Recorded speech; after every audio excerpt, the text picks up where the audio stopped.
ಇನ್ನು ಅಗ್ನಿ ತತ್ವದ ಪ್ರಭಾವ ಇರತಕ್ಕಂಥದ್ರಿಂದ ನಿಮ್ಮ ಹತ್ರ ಒಂದು ಉತ್ಸಾಹ ಇರುತ್ತೆ, ಒಂದು ಚುರುಕುತನ ಇರುತ್ತೆ. ಇನ್ನು ಮೇಷರಾಶಿ ಅಗ್ನಿ ತತ್ವದ ರಾಶಿ ಆಗಿರುವಂತದ್ರಿಂದ ಯಾವ ಯಾವ ಕೆಲಸವನ್ನಾದ್ರೂ ಚುರುಕಾಗಿ ಮಾಡಿ ಮುಗಿಸ್ಬಿಡುವಂಥದ್ದು, ಉತ್ಸಾಹಕ್ಕೆ ಯಾವುದು ಕೊರತೆ ಇರಲ್ಲ. ಇನ್ನು ಒಳಗಿನ ಶಕ್ತಿ ವಯಸ್ಸಾದ್ರೂ ಕೂಡ ಕಡಿಮೆ ಆಗಲ್ಲ. ಒಂದು ಉತ್ಸಾಹ ಅನ್ನುವಂಥದ್ದು ನಿರಂತರವಾಗಿ ನಿಮ್ಮಲ್ಲಿ ಇರ್ತಕ್ಕಂಥದ್ದು ಈ ಒಂದು ಪ್ರಭಾವದಿಂದ ನಿಮಗೆ ಕಂಡು ಬರುತ್ತೆ.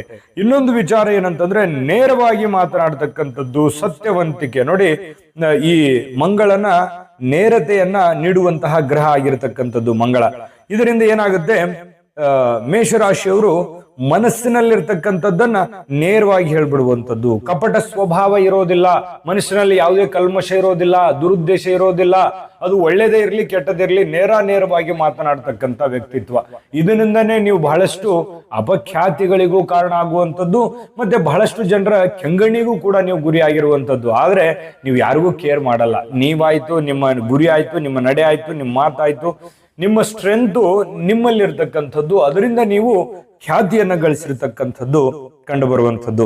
ಇನ್ನು ನಿಮ್ಮಲ್ಲಿ ಆತ್ಮವಿಶ್ವಾಸ, ಒಂದು ನಾಯಕತ್ವದ ಗುಣಗಳಿರ್ತಕ್ಕಂಥದ್ದು. ನೋಡಿ, ಮಂಗಳ ಅಗ್ನಿ ತತ್ವ ಮತ್ತು ಮಂಗಳ ಅಗ್ನಿ ಎರಡರ ಸಂಯೋಗದಿಂದ ಏನಾಗುತ್ತೆ, ಒಂದು ನಾನು ಮಾಡ್ತೇನೆ ಅನ್ನುವಂತ ಕಾನ್ಫಿಡೆನ್ಸ್ ಬರುತ್ತೆ, ಮತ್ತೆ ವಿಶ್ವಾಸ ಬರುತ್ತೆ.